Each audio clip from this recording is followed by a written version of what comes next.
అనన్య వేసిన ప్లాన్లలో ఆలోచిస్తూ ఉంటుంది లీలావతి. తనని హేళన చేసి ఏకంగా నీవు వంటింటికే పరిమితం అని చెప్పేసి చెప్పగానే చెప్పింది ఆనందత్తయ్య. కనీసం ఇప్పుడైనా మీరు అర్థం చేసుకోండి అత్తయ్య. మే మంచి గురించి ఆలోచించి చెప్పినా కూడా నేనేదో ఈ కుటుంబాన్ని ముక్కలు చేసినట్టుగా మీరు అపార్థం చేసుకుంటున్నారు. ఆ తర్వాత మీ ఇష్టం అని పక్కకు వచ్చేస్తుంది. ఈలోపు కాంచన, ఏందమ్మీ నీ అత్తకి బుర్రకు బాగానే పదను పెట్టినట్టున్నావే. అంతే కదమ్మా, ఇప్పుడు ఈ దెబ్బతో ఇంట్లో రచ్చ రచ్చ అవుతుంది. ఆ తర్వాత అత్తయ్య మనసులో నిజంగానే విషపు మొక్క నాటాను. ఆ నాటిన మొక్క మొలకెత్తి ఆ తర్వాత ఇల్లునే కూలగొడుతుంది. వెయిట్ అండ్ సీ అనే విధంగా అనన్య అంటూ ఉంటుంది. ఈలోపు ఆనంద లీలావతి గదిలోకి వెళ్తుంది. లీలావతి చాలా బాధపడుతూ ఉంటుంది. ఆ సమయంలో ఆనంద ఈ విధంగా అంటుంది, అక్క వాళ్ళు అన్నారని చెప్పేసి నువ్వు బాధపడుతున్నావా? అయినా ఆ ప్రాజెక్టు పోతే ఇంకో ప్రాజెక్టు, కానీ నువ్వు ఖచ్చితంగా ఇంగ్లీష్ నేర్చుకోవాలక్క, నీకు ఆ టాలెంట్ కూడా ఉంది అని ఈ విధంగా మాట్లాడుతుండగా, ఎందుకు ఆనంద ఇప్పుడు ఇంకా హేళన చేయడానికా అని లీలావతి అంటుంది. అదెంతక్క అలా మాట్లాడుతున్నావు? అంతే కదా, అంతలా అందరు కలిసి మాట్లాడుతున్నా మరి నువ్వు ఒక్క మాటైనా అన్నావా? అయ్యో అక్క, నిన్ను చూస్తూ ఊరుకుంటానా? అందుకనే వాళ్ళు మళ్ళీ తిరిగి ప్రాజెక్ట్ కోసం వచ్చినా క్యాన్సిల్ చేశాను. అయినా నిన్ను ఎవరనంటే నేను అలా చూస్తూ ఊరుకుంటానని నువ్వు ఎలా అనుకుంటున్నావక్క అనే విధంగా అంటుండగా ఈలోపు రోహిత్ వస్తాడు.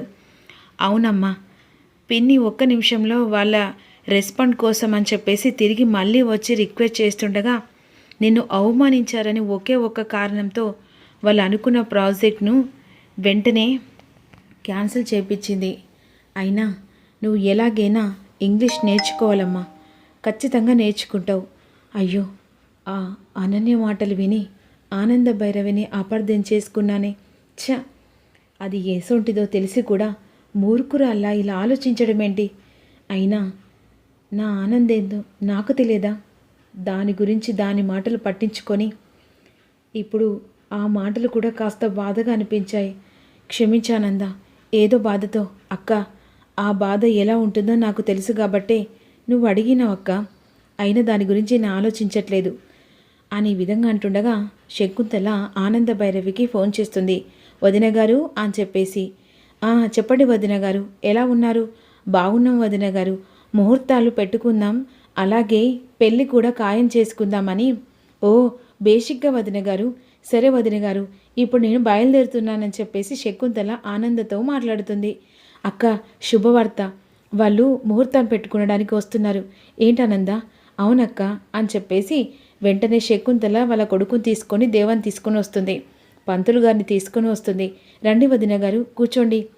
ఇక పంతులు గారు ముహూర్తం చూసిన తర్వాత వీళ్ళిద్దరి పేరు మీద రేపు బాగుందమ్మా, ఇక మీరు ఓకే అంటే, ఓ ఇప్పటికిప్పుడు అని అంటే పర్లేదు, వేరే ముహూర్తం చూడండి, కానీ వీళ్ళ పేరు మీద ఇది బాగుంది. ఇక ఏమనుకోనంటే ఒక చిన్న మాట అని ఈ విధంగా దేవ అంటాడు. ఏంటి చెప్పు దేవా అని చెప్పేసి ఈ విధంగా ఆనంద అంటుంది. పెద్దగా ఆర్భాటాలు అవసరం లేదండి, గుళ్ళో నార్మల్గా పెళ్లి చేసుకుంటే బాగుంటుంది. అదేంట్రా, ఇన్ని వేల కోట్లలో వాళ్ళు నార్మల్గా గుళ్ళ పెళ్లి చేస్తే వాళ్ళ ప్రెస్టేజన్ ఏం కావాలరా అని శకుంతల అంటుంది.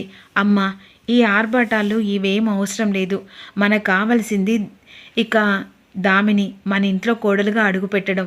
ప్లీజ్ అండి, నార్మల్గానే నాకు పెళ్ళి ఇష్టం అని దేవ అంటాడు. సరే బాబు, నీ ఇష్ట ప్రకారంగానే గుళ్ళోనే పెళ్లి చేసుకుంటూ రేపే ముహూర్తం పెట్టండి పంతులు గారు అని ఆనంద అంటుంది. ఈలోపు వెంటనే ముహూర్తాలు పెడతారు. ఆ సమయంలో ఇక కావలసిన ఏర్పాట్లు అన్నీ మేమే చూసుకుంటాం వదిన గారు అని విధంగా శకుంతలకు ఆనంద చెప్తుంది. తెల్లారితే పెళ్ళి హడావిడి. శకుంతల వెంటనే కాంచనకు ఫోన్ చేస్తుంది. చెప్పక్క, రేపే నీ కొడుకు పెళ్ళి, తొందరగా నేను కళ్యాణ మండపం గురించి ఇక ఏవో గొప్పలు చెప్పావు కదక్క, చికెన్ బిర్యానీ. అయ్యో, అవన్నీ ఏం లేవు కాంచన, కాకపోతే ఏంటంటే మా వాడికి అవి నచ్చట్లేదని వీడే కావాలని న్యాచురల్గా పెళ్లి చేసుకుంటానని వాళ్ళకు చెప్పారు. గుళ్ళో పెళ్ళి తర్వాత మనం పార్టీ చేసుకుందాం కానీ మీరైతే తప్పకుండా రండి. సరే అక్క అని చెప్పేసి ఫోన్ కట్ చేస్తుంది.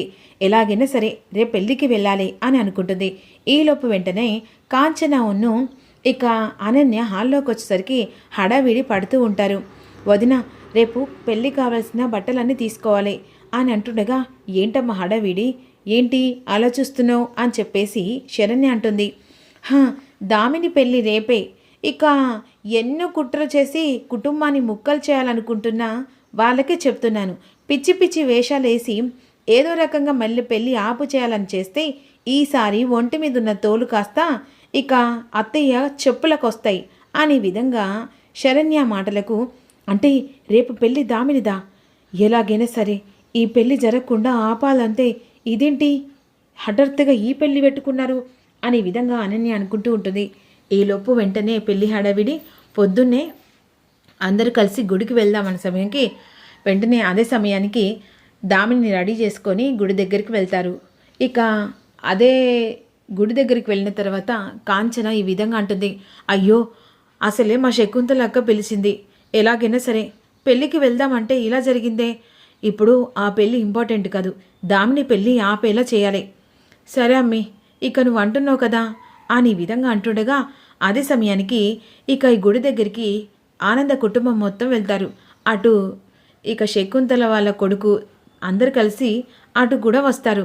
మండపం దగ్గరికి వచ్చేసరికి శకుంతల వెంటనే ఇక ఒక్కసారిగా కాంచన చూస్తుంది. కాంచన పెళ్ళికి వచ్చావా? వచ్చానక్క.